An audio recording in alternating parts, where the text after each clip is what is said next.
Hello friends, முத்துவோட காரை சீக்கிரம் வெளியில் எடுக்கணும்னு நினைக்கிறவங்க லைக் போட்டுக்கோங்க, நம்ம சேனலை சப்ஸ்கிரைப் பண்ணிக்கோங்க. முத்து வந்து வீட்டுக்கு வராங்க, எல்லாருமே வந்து லெஃப்ட் அண்ட் ரைட் வாங்கி விடுறாங்க. அண்ணாமலையும் பயங்கரமாக திட்டுறாங்க. இதில் வந்து மனோஜ் ரொம்பவே ஏற்றி விடுறாங்க. முத்து உடனே கோவப்பட்டு மனோஜை வந்து திட்ட போகிறாங்க. அப்போ அண்ணாமலை வந்து அடிக்க வந்துடுறாங்க முத்துவை.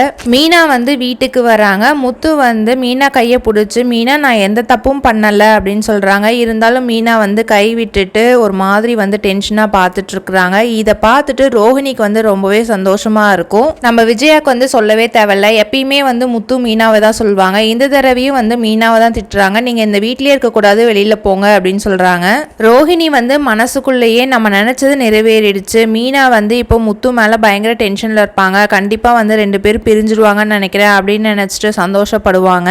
அடுத்து வந்து முத்து வந்து போலீஸ் ஸ்டேஷன் போயிட்டு சார் என்னோட காரை கொடுங்கன்னு சொல்லி கேட்க, போலீஸ் இருந்துகிட்டு அதெல்லாம் கொடுக்க முடியாது அப்படின்னு சொல்லிட்டு எல்லாரும் சிரிச்சிட்டு இருப்பாங்க. உடனே போய் டீ வாங்கிட்டு வா எங்களுக்கு எல்லாத்துக்கும் சொன்ன உடனே முத்துவும் போயிட்டு டீ வாங்கிட்டு வராங்க. இந்த வீடியோவை சோஷியல் மீடியால எப்படி வந்து பரபரப்பா போயிட்டு இருக்கு அப்படின்னு சொல்லிட்டு மீனா வந்து கண்டிப்பா கண்டுபிடிச்சு முத்து வந்து காப்பாத்திடுவாங்க, காரையும் வந்து மீட் எடுத்துருவாங்கன்னு நினைக்கிறேன். ரோஹிணி வந்து எல்லா விஷயத்திலயும் தில்லாலங்கடி வேலை செஞ்சாலும் நம்ம முத்து தான் வந்து எல்லா விஷயத்திலயும் மாட்டிக்கிட்டு இருக்கிறாங்க.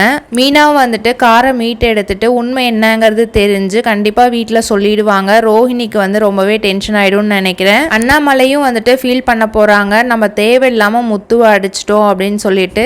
பார்க்கலாம் ஃப்ரெண்ட்ஸ் என்ன நடக்க போகுதுன்னு அடுத்த வாரம். தேங்க்ஸ் ஃபார் வாட்சிங். Bye by.